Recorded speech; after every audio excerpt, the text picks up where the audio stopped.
Aramutse ni amahoro. Twakiriye itangazo rigufi ariko ikintu nkundira P Network ni ukuntu ba nyir'umushinga ubuyobozi bwabo navuga ngo babwegereje abaturage. Nta kintu na kimwe gikorwa muri P Network ngo ntibakitubwire cyangwa se ngo bajye gukora ikintu rimwe na rimwe babanza kukitubwira icyo bagiye gukora. Aka kanya rero nk'uko basanzwe batuba hafi, nk'uko Nikora ari umubyeyi yiyemeje kuzaduhora hafi mpaka P Network ikaba ubuzima bwa buri munsi, ikaba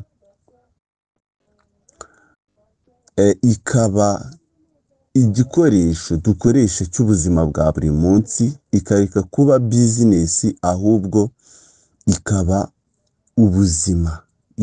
ubuzima, ikegerezwa abaturage, bikaba ubuzima bwacu bwa buri munsi.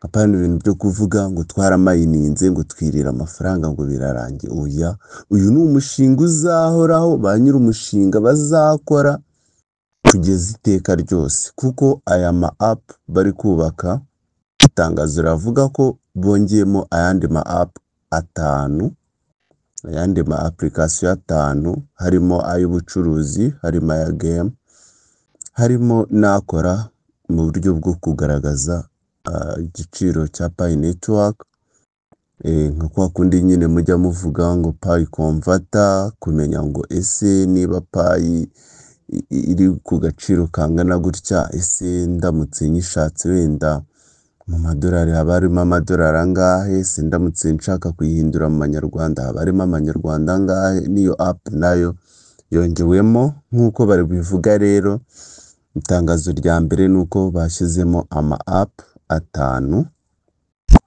kuri mainnet, ariko ntago araba verified, ntago open mainnet y'amadapps kugira ngo dutangire kuyakoresha arabaho, ahubwo bayavana muri testnet bakashyira muri mainnet. Hazaba n'icyo bita verified, bagende bayashyiraho udutiki tw'ubururu tugaragaza ko bamaze kuyaverifyinga, noneho dushobora kuyakoresha duhaha. Iryo ni itangazo rya mbere ryerekana ko hari andi ma app 5 yabonetse, kandi nayo yiteguye kuzakora igihe open mainnet izaba yatangiye. Itangazo rya kabiri rero twihuse bahise batubwira ko ubu ngubu kuri coveringa P Network yawe waba waribagiwe password, account yawe nyine warayibuze, ugomba kwifashisha ibintu bibiri. Urajya muri process yo gukanda kuri forgot password, bagahita bakubaza nimero ya telefone, bakakubaza na email wakoreshaga muri iyo P Network, barangiza bagahita bakohereza message, bagahita bakohereza link yo kurisetinga password cyangwa se nyine gukora password nshyashya. Link bayohereza kuri email. Ubu ngubu niko biri gukorwa.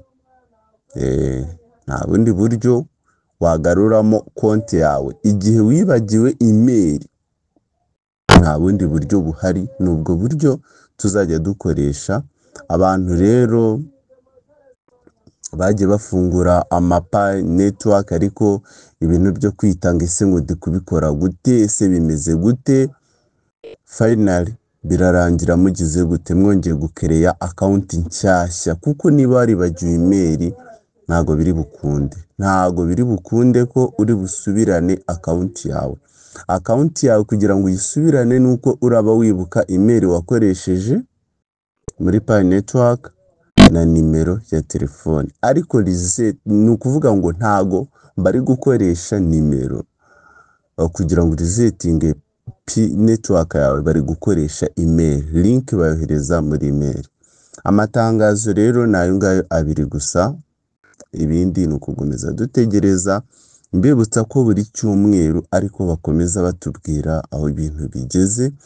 Bashobora kuzongera kutubwira ku wa gatandatu cyangwa ku wa gatanu nimugoroba mugire icyumweru cyiza. Okay, dukomeze twishimira